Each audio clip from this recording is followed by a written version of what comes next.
The IEC had started building an antimatter factory in a system about as close to the core as you can get without having to fill out any paperwork. You knew this already, right? I'd better hope so, because even the lowliest street urchins in the deepest underground human ranches of the average civilizational hellhole had caught wind of this development, this opportunity. You see, antimatter was the primary ingredient of hyperfuel, and was in perpetually short supply on account of constant wars. That meant trifling matters like transporting food and goods from the stupidly remote industrial centers to the stupidly poorly maintained population centers fell to the wayside. Having to go through hyperspace to deliver bread really is a stupid supply chain, but you see, Perseus was a very haphazardly arranged smattering of civilization, being that almost no planets were actually suitable for human habitation. Essentially, things were manufactured where materials were available, and people lived in the tiny corners of certain planets where gravity wasn't too messed up, and the air had a splash of oxygen. It was a miserable setup, and really it would require a strong plan to sort it all out. The violent contest for who should carry out such a plan turned every power broker's claim to rule into a nicely self-defeating prophecy. And here we all are, watching the entire sector experiencing a deluge of salivation at the prospect of some do-gooding quango trying to manufacture the most valuable substance in the universe in an unguarded sector barely a minute's travel from a dozen different prime pirate recruitment grounds. All they needed was a leader. Steal from the rich and give to the poor, or better still, steal from them all. King Cantor's battle cry thus rang out through the largest pirate armada the Perseus sector had ever seen. From all corners of the core, 1,000 ships with no transponder and registration matching Innocent Imogen's orbital orphanage company swept into the hyperspatial northwest, hyperhauling maliciously into the Zumu system. The budding manufactoriums of peace and hope were helpless against such a raid. They were briefly occupied, but the living conditions were so foul and the operational methods for the half-broken machinery so esoteric that the pirates soon decided to take everybody hostage, rip out what equipment they could, and squirrel it all back to their hideouts in the hopes of making something of it all later, perhaps even just ransoming it back to the government. Overall, a great few days of pirating were had. We're all happy for them. Now, the IEC battle fleet showed up to this party towards the end, observing that the area of hyperspace around Sumu was pinging with more ships than anyone aboard had ever witnessed. It was the stragglers of the swarm heading in and the leaders heading out. But two large contacts hung cautiously nearby, transponders on. One was a Persian League military patrol, and the other was an enormous fleet of the Hegemony Authority. The Persians kept quiet, while Hegemony made contact. A face familiar to most in the sector came up on the main screen. "Hegemon Dord, I didn't think your highness was still doing police work," Ryman said to the image of the grizzled man. Grey-haired, scarred, yet resolutely rectangular, Hegemon Baikal Dord was the leader of the Hegemony Authority, and hence the self-styled autocrat of all humanity. It wasn't really that way, but in theory this was just about the most famous and powerful man Ryman was likely to meet, outside of a mirror of course. "And with a mere remark you confirm the rumors of your insufferable charm, President Ryman," Dord said. "President? Charm? I'm learning a lot about myself today. But I was being serious, Hegemon. Pleased to meet you, by the way. In fact, I must apologize because I'm in a bad mood. You see, I had some trouble with thieves in the last few seconds or so, and while the police are on hand, it doesn't seem to have done me any good. I used to pay taxes to you when I lived in Galatia. That's got to be worth something." "Nowhere close to the worth you've taken from us. We note you haven't returned the escort fleet we provided you several cycles ago." "Oh, I thought it was ours to keep. And again, as insufferable as I may appear, I really am being genuine. It's just, I can't help but notice those thieves are still taking my things, and I really think we should address that first. Again, not insufferable, serious. Sorry, sir." Ryman wasn't exactly a man for deference to his superiors, but maybe insisting he wasn't as annoying as he seemed was his way of showing he respected their opinion. I'm sure Mars has plenty to add to his counselor's file. As insufferable as Ryman might have been, Dord did actually pick up on the point being passively-aggressively pom-pommed around the conversation. Hence he agreed, at least to pretend to stop the pirates. His ships, along with half the IEC fleet, approached the hyperhole and either scattered or scuttled various groups of the raiders without much trouble. The Persian League fleet seemed to approach, but then halted, and its demidar ping was so bright that it was hard to keep track of the other pirate groups escaping with the loot nearby. You know, one might be inclined to believe that was done deliberately. Dord agreed with Ryman's suspicions. The Persians have lost control of their territory. There are pirate bases on every asteroid in the western core now, he complained. I'm sure the war isn't helping, Ryman snarked. It's you that's not helping, President. Those Persians see how you've been pardoning criminals. Being criminals yourselves already helps that sink in. And these smugglers we're seeing coming to the core from your holy sea and remainder with all those minerals, they're prime. It's got everyone realizing that there's more to this sector than following the rules, and that's the end of civilization, isn't it? I try to be a little more optimistic, High Hegemon. That's where you are then, losing everything, unable to act, begging me to help you. Yes, well, again, I did have higher hopes. I thought those down-and-outs might rather work for us than steal the entire business. And there was the remnants too. We came here because no one else would. There were supposed to be dangers lurking that only we would dare challenge or some such nonsense. But here we see anyone who's got half a ship stealing our stuff like they're popping down the local shop. Your plan involved AI. That's why you're a fool. We've had all sorts of complaints about you using AI, and yet clearly you don't even realize what's going on. The remnants never patrol their old routes anymore. They stay in normal space, using some kind of strange signals to communicate without hyperspace. They're preparing something, and trust me, if they weren't, you'd have been killed already coming here. While I wish not to speak too much about AI, being horrid and unholy and terrible and such, I do have an inkling why all this is happening. High Hegemon, have you heard of the slight... Ryman was cut off by a loud beeping. This again. I know what you're referring to. It's censored, but everyone's finding ways to talk about it. The universe is shortly due to end, the craziest ones say. Yes. Well, actually that, technically from a scientific point of view, is actually happening. Did your Galatia Academy tell you that? No, in fact they participate in the program of censorious Castellans as well. You know too much. Actually, I'm a bigwig now. I need to know about conspiracies and such so I can do my bit. It's only fair. Anyway, they actually found out a few things on the sly, and so did we while doing our job.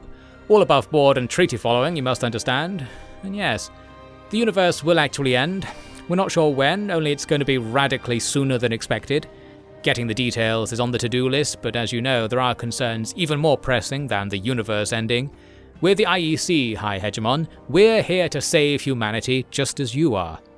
And neither of us are getting far. Well, it's this war, you know. You know nothing of this war, Dord shot back. You enjoy your freedoms because of the order that we have built. Civilization is only here today because we purged the AI agents from our midst and have kept the navy-raising polities in place. They're getting more brazen, more powerful, all the while people have no option but to fight, so they fight for themselves and bring about catastrophe. You have tasted that. It is important for you to taste that. Maybe you understand my hesitance to help you so quickly. You are here because of us. You'll die because of us. Everything you take for granted, stability, civilization, order, isn't appearing by magic. We're spending money and oxygen to make it happen, and giving it to the sector despite their childish bawling. They don't understand how bad things can get. We do. It's our responsibility to make rules and make everyone follow them. And now, I hope you see that it's your responsibility as well, President Ryman. I must say you've got me lost for words. That means I've won with a man like you, eh? If it feels like a win to you, then take that and enjoy it. I feel a little hopeless, and supposedly I am the one man in the universe who's meant to do something about all this. One man? You really are the wrong man for the job if that's your view.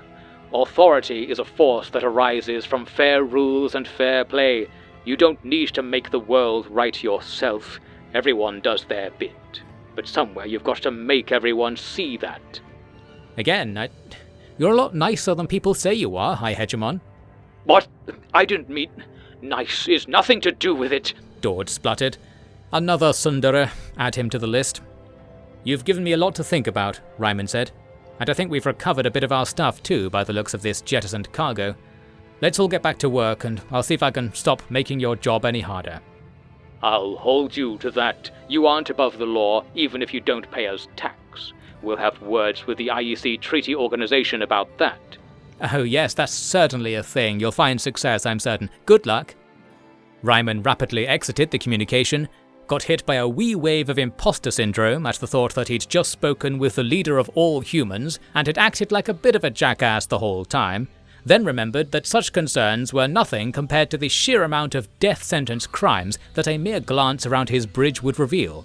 He was so far past caring that it would be dangerous to start now. It was all for the good of the universe, he told himself, but Dordt's words had certainly unsettled him. Maybe actually following the law did have some overlooked merits. One thing was clear, the IEC was doing its work in extremely turbulent waters, and they needed to take matters of law and order at least somewhat seriously now, at home and abroad. Such things were part of taking over the universe after all, and that was still somewhere on the to-do list taped to the main screen. In practical terms, they needed sensors, ships, and society. That sounded like a tall order, but then again, Contreras had the universe's most liberating credit card, do you recall? So it was time to see how much of a military powerhouse they could make themselves before the banks realized the numbers involved were so large that they would underflow in their mainframe's RAM and erase the concept of money from existence. If you don't understand that, don't worry, it's much, much better for the economy that you don't. Luckily, almost anyone taking Contreras' money was as clueless as you. It was time for another shopping trip. Only things like space fleet that can scare anyone into leaving you alone aren't always available at third-hand flea markets. That wasn't always the case though. There used to be a way to buy as much space hardware as you wanted for cheap, and it had made a certain company very rich. It also caused the near extinction of humanity. But that wasn't enough of a PR disaster to stop the Tri Tachyon Corporation being the sector's premier supplier of things that can, once did, and will kill most living things. And like any good sales team, Tri Tachyon actually contacted the Gargantua after innocently noticing they had certain military requirements and a certain capacity to secure debt against an infinite pile of junk alleged to exist on some half-civilized half-planet on the edge of the accessible universe. Or maybe it was just a hunch. Either way, Ryman soon found himself speaking with Artemisia Sun, CEO. There is only one thing standing in the way of me offering you an enormous space fleet for all your purposes with no money down, Sun said sunnily. She paused. The universe is ending soon, please get on with it, Ryman said. He hadn't enjoyed listening to Sun's sales pitch so far, and he wasn't going to like this stinger either. We are regretfully out of stock due to swelling demand. However, I understand that you have one Junior Administrator Contreras among your crew? Yes, Chief. Still going strong, although my business interests have run rather contrary to yours, Contreras said smugly. Ex-boss, ex-employee drama in the background here most likely. In fact, here's some of it now. Your little project actually came in useful, given the war situation. I wanted to bring you back on board as an outside contractor. Would that be something you're interested in, or... You want me for the Star Witch? Exactly that, Miss Contreras. The Star Witch flies? That's on a need-to-know basis. You must agree to our terms before I can disclose it all. I always knew I was right. You said that Star Witches would be useless, but here you are crawling back to me. My price will be commensurate with the indignity of it all. Psst, no, Allison whispered. Isn't Zubei a witch? Yes, but that's actually quite besides the point, Ryman mumbled. Everyone watched Contreras haggle with CEO Sun, laying out detailed terms, rewards, and punishments pertaining to each individual step in the process of re-establishing a business relationship. Eventually it was agreed that they would work together for a period of 7 minutes, billable as a full hour, in order to sufficiently meet the criteria for disclosing the nature of whatever Sun was getting at. Once all these terms were signed off, CEO Sun immediately stopped smiling. We're all going to be laid off, she bawled, smothering her microphone with a variety of moans and groans, more tantrum than tantric before you get too excited. I am sure you will have a generous severance package. Contreras grinned, loving every decibel. Something's gone wrong if the company's laying off its CEO, eh? Ryman snarked, but both Contreras and Sun on the screen glared at him. It's a figure of speech, Captain, Contreras eventually said. Ah yes. Business, Ryman said as he withdrew deeper into his chair. Since I am among civilian company, I will explain things as clearly as our agreed billing schedule permits, Sun said. I have been monitoring the program of Censorious Castellans, and the news isn't good. Hold it right there, Ryman interjected. Can you first tell me what this program is all about? Is that why I keep getting bleeped every time I mention the end of the universe in a public space? That's your doing? Precisely. It is a program set in motion by our predecessors and established as company policy. All Tri Tachyon devices automatically filter out information that may cause humans to despair at the coming end of the universe, or more importantly, to rebel against the AI entities working to find a solution.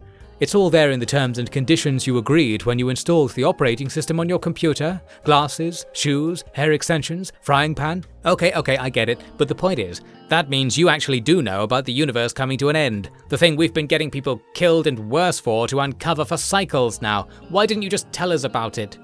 Of course. And we have been waiting for a long time for the remnants to action a solution.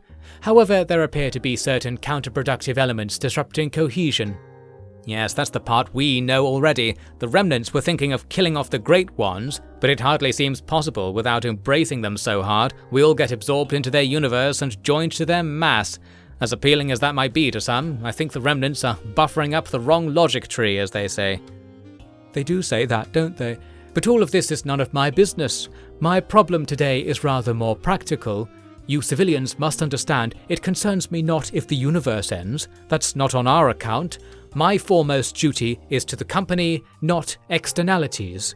Then I thank you for taking the time to speak to bothersome externalities like us. I'm sure the Great Ones feel the same way. Humor. I was trying to say that our military disposition has the shareholders worried about imminent liquidation. You see, the Persians and hegemons, prisoners to their principles that they are, have decided to inflict punishment upon upstanding Tri Tachyon capital to make a point regarding historic events. They are punishing you for creating the death fleet that nearly exterminated our species, Mars clarified from the corner. Yes, Councillor Mars Nessus of the Persian League's Least Wanted. Those are the precise words a man of your kin spat at me as he quit our last meeting. Are you familiar with Aiden Nessus? Aiden, my old cousin. Funny hearing him mentioned. How's he been then? Sounds like he got a cushy job with you somewhere along the way. He had a role of great responsibility. He abused this responsibility because he believes that the company is going to be subsumed into the private markets of our military rivals. Therefore, he wished to create an organization to rival yours instead. He wanted to pivot our company to the creation and maintenance of new worlds for humanity. Risky, but now I come to you because I see you have taken that risk and are seeing sizable returns that far outstrip our estimates. It's easy really, just charge as much as you like to people with no choice, and you don't just make some money, you make all the money, Allison said. You truly have some wise leaders on your board, Chief Noadal Ryman. Sun nodded. Before Ryman could rise to this challenge, Contreras asked, Nessus is starting his own IEC, a rival? If you wish to consider them as such. He took a large portion of his department to an empty system, following some tip he'd kept hidden from me. And this is where we can finally trade on even terms. I need you to take your unaffiliated fleet and hunt Nessus down. You may seize anything he has with him as payment. Most interestingly to you, he possesses our final version of the Project Star Witch plans. So, Miss Contreras, if you find this seditious shareholder of mine, so too will your dream of the Star Witch be fulfilled. Furthermore, Sun had more to say, but Contreras was sold. Keep the change, keep the receipt. We have to recover the power of the Star Witch, she said to Ryman's mouth. I don't dare ask what that is, Ryman said, hardly turning away. This was relationship progress, by the way. A ship. It is my life's work. Right. You never mentioned it before, though. I have many lives you are not interested in. This one was professional. I worked on the Star Witch in secret. It was going to be a new product for the war. But the war has started, and we missed the optimal marketing window. Contreras turned away now, filled with businessful shame. Furthermore, I was fired, because I had not been ordered to create this product.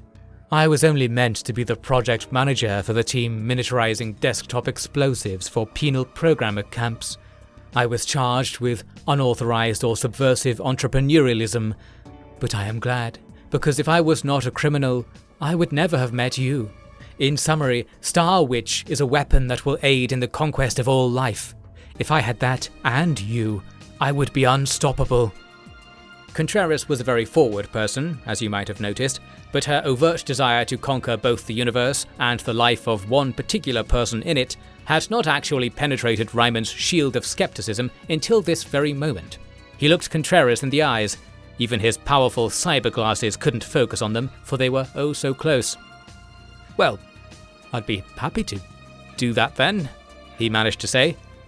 "Are they kissing? I can't tell," Allison pondered aloud. "No kissing on the bridge. That's a rule Hegemony gets right," Titanian commented. "Whatever's good for business, I say," Mars said. Then he decided to address the large face overseeing the scene from the main screen. "Rest assured, Madam Sun, that I will have a stern word with Iden for all time's sake and resolve this matter. Since it's in aid of saving the universe, I might not even bill you for it." "That is a very unwise accounting strategy and will cost us both dearly come tax season," Sun scowled. This was her way of saying thank you, just so you know. The Tri Tachyon Corporation was the government in its own territory, so they didn't actually have to pay tax. Huzzah! Let's get to the point of this whole exchange. The IEC formed some kind of working relationship with the Tri Tachyon Corporation, working against their mutual enemy, some guy supposedly planning to help refugees and rebuild war-torn civilization. This villain had to be stopped at all costs, no doubt about it. Following CEO Sun's tips, the crew were shortly plopping into a system called Delta Sis, 5 minutes southwest from Zumu. "Oh, these are some very funny signals," Nafi immediately commented. "I'm up for a laugh. What's the story?" Ryman said. "Oh, I'm not sure I should really tell you. Let me ask the Beta Enrico something. Beta Enrico?" "What?" Enrico transmitted from his cubbyhole over with Eulalia aboard the Lion. "Can you detect the signal seeping out of N-space?" "What?" "Just tell me what it says," Ryman said, speaking to the super-intelligent AI like it was a dog, and getting very much a dog-tier amount of comprehension. "The Beta doesn't know about it. Okay, it's for alphas only, I understand. I think we'll be safe here, so let's carry on. I didn't know they could talk to us like that. "Is it Omega? Omega lives?" Contreras pressed. No. If Omega lived, the Betas would hear it too. And so would you, because you're partially powered by processes." "Humans can't hear Omega," Contreras said forlornly. "I think you will, since you have so many computers augmenting your thought processes. I can currently read your thoughts. That means you're networked." "Then what am I thinking right now?" "Ooh, you won't want me to say that out loud." "Yes, okay then. I believe you. So, could I really talk to Omega?" "If it wasn't is dead. We're without leaders and without hope, so we'll have to try things that are devious. I'm excited for what will happen next."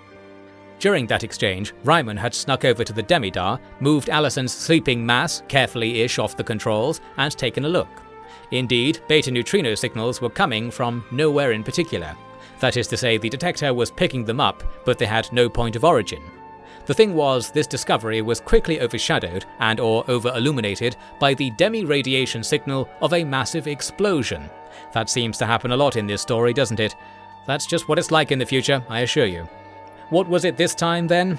It was coming from one of the many barren planets in the system, or in orbit of it specifically. It appeared that a space station from the Domain era had been obliterated by an internal explosion. Furthermore, there were loads of unidentified signals coming from nearby. Seems as good a place as any to check out, eh? A 2-day journey ensued, during which no one could get Nafi to give up any information on what exactly that beta neutrino signal had been about. Ignoring the fact that their resident superintelligence was probably side-texting the Great Ones, the crew faced the matter at hand. The fact that the contacts near the blown-up station had flown right towards them, with something very large in tow. Once it was scanned, Contreras got an alert on her tripad. She rolled over in bed and dragged it from the table, wiping the underside over Ryman's sneering face. He always sneered in his sleep. After reading the report, she vaulted into action and ran to the bridge. Realizing she needed Ryman to give out the orders she was about to manipulate him into giving, she ran back and retrieved him. He woke up at some point during this process. She had still forgotten her clothes from the space night before, but such things are trivial in the face of the impending arrival of the Star Witch, Contreras announced, pointing at the screen as if doing so would distract from her own state of undress. Those lads really are influential, aren't they?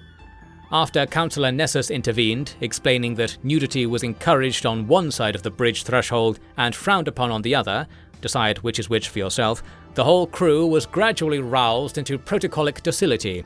Now this Star Witch issue could be addressed in a very formal manner.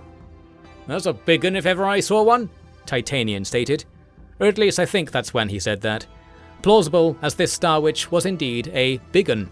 It was a huge spaceship, to be clear, resembling the open mouth of a whale, and bearing similar colours too, the gunmetal turquoise of old Tri Tachyon ship designs, and the designer was right there at Ryman's side. "Surrender the Star Witch immediately!" she shouted. Handily, someone over there heard her. Iden, no screens before bedtime Nessus, rogue shareholder, and willingly distant relation of Mars, your body is a temple but I'm an atheist, Nessus.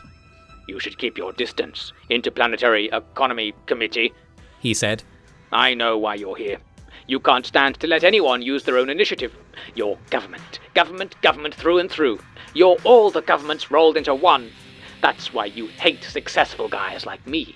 I've got an AI shipyard working all by myself, and I was able to acquire designs for a ship that you will never have seen the likes of.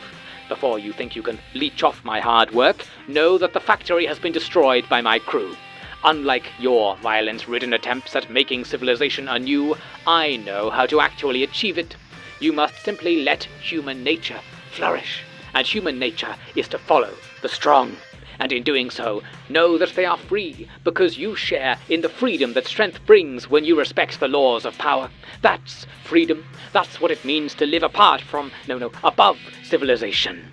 That's why it's finally time that people took matters into their own hands. That's what I've done. I'm no criminal. I'm no outlaw. Or maybe I am, because the law is no longer fit for purpose. Yes, this is what you want, isn't it? To protect the world from forward-thinking people like me. To stop me making my own technology, my own rules, my own worlds, not constrained by your chains. Because then you would be threatened, and people would see the truth, that you've been keeping them from becoming the people they deserve to be. Just like me. I'm the clearest example. You want me to lay down my arms, even though I've worked so hard to get where I am today. You know, it was once said, "Still into politics, are you?" Mars cut in. Iden exploded into a rage upon seeing his cousin, then eventually said something useful. "You can't stop me, because I will soon have access to the most powerful technology in the universe. Omega has practically gifted it to me." "Omega has not existed for a long time," Contreras said. "You're from the company, obviously. You believe everything they say, I bet. You're like a frog. A frog!" Author's note, this was probably a reference to some far future idiom that does not translate well. Although Contreras was like a frog in many ways, so I shall let the attempt stand. "You have mistaken my intentions. I can communicate my role with a robust demonstration," Contreras smiled. "Please, if you would, there should be a small red button on the underside of the main helm of the bridge on your ship." "How on earth would you know that? That's nonsense. I'm not looking." "Not looking? Oh, come on, Iden Nessus. You are a man who is in control of his life. If there is a button on the underside of your helm, you must assess it. I say this because it will be of use to you. As for how I know, press the button and it will become obvious why we've come to see you." Iden wasn't hugely happy when he leant under the helm and saw that there was indeed an unlabeled red button, no larger than 1/8 of a chunk of cyber pineapple. Cyber pineapples were red, if you didn't know that already. Iden, being fully in control of his own destiny, was not obligated to press this button, but in trying to scrape it off or otherwise prove it wasn't actually a button, in order to gain a monumental victory in the ongoing conversation, he depressed it ever so slightly. Oops. "Hey, it's your girl, Zuzu C, and it looks like you're trying to steal my private megaship. Awkward." A voice rang out from the Star Witch's bridge. It was a raspy, tinny and not quite finished sounding version of Contreras' voice. "I made this ship. It's mine," Iden declared, but all the screens around him were on lockdown. "Time to scan. Wait up a minute, mister. Route A scan succeeded. I'm nearby. That's proper Eggsy, innit? I can transfer control to me, so your history. Make way for the witch which must be a queen," the voice recited. "Contreras, are you..." Ryman began to ask, seeing Contreras crumpling into a ball and slithering under her seat. That can't have been you, can it? Allison beamed. She went under the seat to look for Contreras, but it was quite a large seat, and the treasurer avoided capture for now. Meanwhile, the Star Witch had changed course, and was now set to fall into formation right beside the Gargandua. Iden Nessus was having at the controls, unable to change a thing. Ahem. Lieutenant Titanian, Contreras' muffled voice said from the floor. Please take a security detail to arrest all crew of the Star Witch who do not submit, and please prepare Mr. Nessus for transportation back to the core. Aye aye, Zuzu C, Titanian saluted. He marched off, and Ryman decided to enter the kingdom under the chairs also. He quickly found Zuzu C and said, "That's all nothing to worry about. We're all young, at least once." I had been working on the Star Witch design for a long time. Some elements of it are primitive, Contreras mumbled into her elbow pit. Just goes to show how you'd already gotten very clever, doesn't it? Contreras' voice jerked up and gave Ryman the usual Medusan stare. You don't think any less of me? She softly asked. I think it's... Well, you've saved us again, haven't you? And I take it your little code has given that massive ship to us. Yes, it is under my direct command. We can conquer the universe with it. A fine idea. First things first, let's get out from under these chairs. Aw, it's nice in here, Allison commented as she drove herself in between Ryman and Contreras. You're cooler than I thought, Inzube. Can I call you Zuzu C? The captain lets me call him No-No, so that's really in sync, isn't it? That would be... I believe the term is proper eggsy, Contreras said, the pain in her voice like that of an aching muscle finally returning to its proper place. And so say all of us, knowing not what we say, but sure of what we feel, Ryman said. Oh, you're proper eggsy with Zuzu, is that it? Allison pressed. Such a coherent way of speaking. I'm happier if no one, even me, knows the answer to that, Ryman dodged, physically dodging back out to the surface world while he was at it. The Star Witch was soon crawling with IEC crew members, who were able to take it without a fight worth mentioning. Iden Nessus was taken captive, but was uncooperative, so he ended up in the brig. The Star Witch had an extensive, overblown brig with accommodation for 1,000 ne'er-do-wells, and let that be a standard from which you imagine the scale of every feature of Contreras' dream universe-conquering battle carrier. What was really going on here was quickly revealed by less stubborn members of Iden's crew. From their reports, the IEC fleet ran a close scan of Delta Cess, the star itself that is.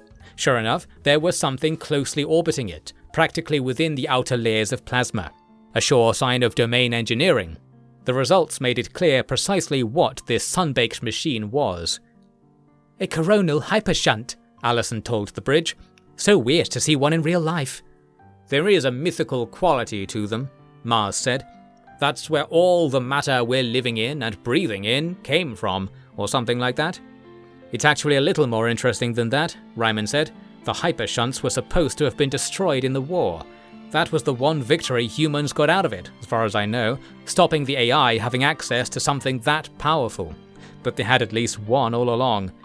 Maybe they can't be used to obliterate planets from across the sector, or whatever the scare was back then. They absolutely can, Nafi said. It's only that it's very expensive and better to destroy planets with antimatter bombs. Oh, you can also use a hypershunt to make antimatter bombs if you like. Forget the bombs. Do you know how to activate that thing? I knew someone who does. Who's the... Oh, you mean Omega? Omega. Omega controls the hypershunts because it's a very big decision to rip matter out from stars and form planets. I wasn't allowed to do that part. That was Iden's bloody plan then, Mars said. He found out about this machine here, and he was trying to make a new planet. Didn't get very far, I'd take it. Or anywhere, really, Ryman added. Those machines are entirely unmanned. No way for us to manually override this or that and use it ourselves. Perhaps he was planning a hack. You cannot hack a hypershunt because they do not power up without Omega's signal, Nafi said. The only way would be to install your hack in the signal itself. You've been thinking about this, haven't you? For 1,000 cycles. It's hard, though. I always wanted to make my own planet. I wanted to see a planet that is triangular. It's possible, you know. I'll show you the mathematics. Oh yes, do show me. I'll stick it to the fridge and make the other AI masters jealous. Excellent idea. By the way, I'm your master. Don't forget. Hee. Noted. Well, you keep thinking of a way to bring those things back online. We could use a new planet or two right about now. In the meantime, we've got a deal to close with Tri Tachyon, eh? We'll take Mr. Nessus Part 2, at least he tried to help edition, to face his telling off at the company, and get our payment in friendly death machines, hence protecting our investments in universe-saving enterprises. With the Star Witch, none of that will be necessary, Contreras claimed. It is more than sufficient to destroy our enemies. I don't doubt it. It's only we might want to convince those enemies to surrender rather than destroy them, since I'd rather they work for me. That's what we're supposed to be doing, isn't it? Saving humanity? Again, I'm so unconvinced of this myself that it's ambitious for me to assume we can convince other people to follow along. But you know, the terms of all your paroles do say you have to follow our charter, and furthermore, our enemies are many and you are few. You can't be everywhere at once. Oh, just you wait. This tiny burst of ha was the first time Contreras had emitted any sound resembling laughter. It was a relic of Contreras of days past, resurfacing for a moment. Later on in this story, if you're really good, I'll let you find out what Contreras was planning here to prompt this response. It was something pretty weird, but once you know what it is, it will seem so natural that you will wonder why Contreras didn't enact such a plan already. Hold this thought. There was another Contreras first here, because she actually left Ryman alone for once. She went over to command the Star Witch in person, leaving Ryman's king and queen-sized command throne feeling very empty. Nafi had a lot of room to herself. While Ryman had spent most of his quasi-voluntary relationship with Contreras thinking her high-pressure clinginess was awfully rude, he caught himself missing it now that there was a chance the treasurer might have a new toy to play with. What Ryman really wanted to know was whether this was just his brain throwing a tantrum over something else stealing the spotlight, or whether he really did want Contreras in particular to be a long-term fixture in his day-to-day life. It was the sort of thing Mars Nessus was supposed to be here to resolve in his formal role as IEC Councillor, a job no one in the sector could remember giving him, but he insisted his appointment was all according to that ethereal charter Ryman referenced earlier. But Ryman knew better than to say anything. He didn't need to, as Allison was extracting all the information I'm giving you now via staring at Nono's scrunched up face as he sulked through the arrangements for the journey home. She might not quite have it in her to save the universe like everyone else, but she could at least save Nono and Zuzu from boo-boos. Why save a universe full of boo-boos anyway? So everyone was doing their part. The fleet turned around and set a course for the core, making sure to stop briefly to test out the Star Witch's fancy tractor beam on a torpedo currently flying right for the hypershunt, containing one Ra Olympus. Hypershunt fever was spreading clearly, and not without reason. It was true that a hypershunt was a machine powerful enough to make an entire world, or loads of them in fact, and worlds come in handy now and again. Indeed, essentially getting back on track to finishing the construction of Perseus Sector might be a great way to save humanity from the ongoing End War.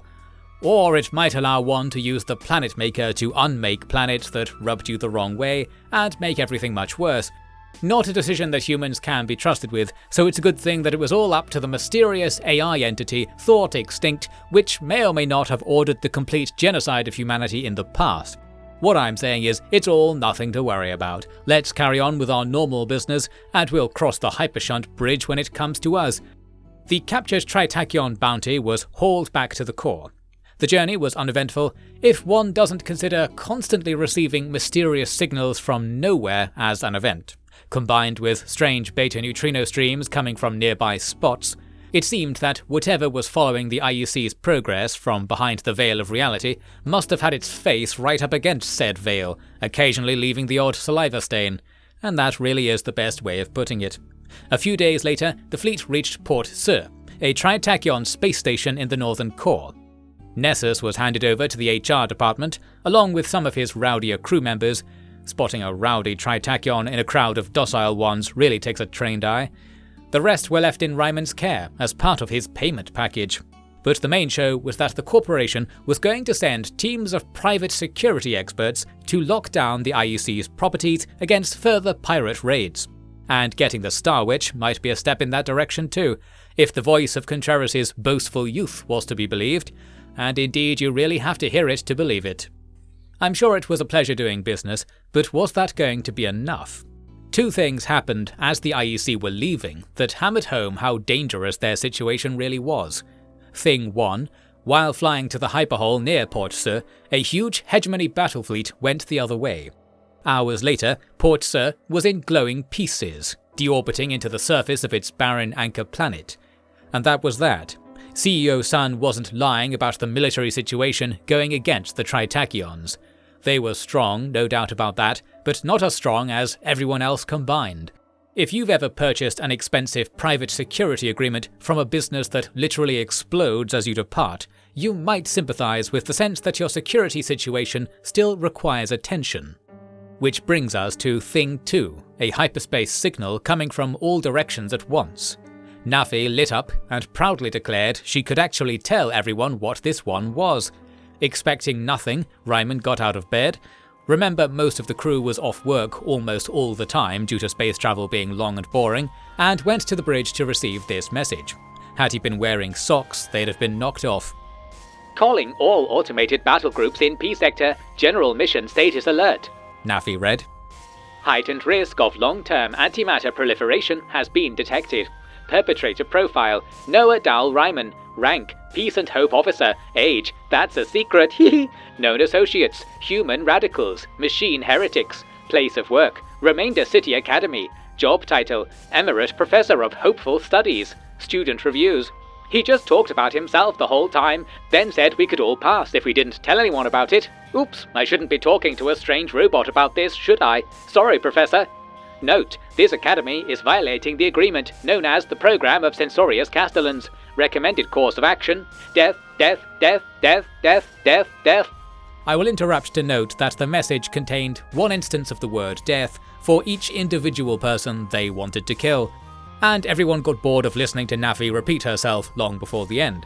That message was from a remnant mothership, one of the senior AIs still trying to organize their increasingly fractured digispecies. Let's summarize the list of Ryman's current enemies then, just to be perfectly clear how deep a swamp of doo-doo he's waded into. 1. Hegemony authorities. 2. Persian League authorities. 3. All the Luds not enamored with Thors and Wenz's offshoot church/commune/health retreat/cult/scam. 4. All the pirates under King Kanta, and probably any other down-and-outs not willing to trust a hyper-governmental organization for their well-being. And 5. The death robot fleets trying to maintain some twisted balance between preserving the universe and not killing all biological life. I'm probably missing something here, like the whole domain-era time torpedo defense networks, for example, but I think you get the point. With so much peril to peruse, all you can do is pray. Oh, like that's going to do anything. And who are we supposed to pray to anyway? I ask this question not at all rhetorically.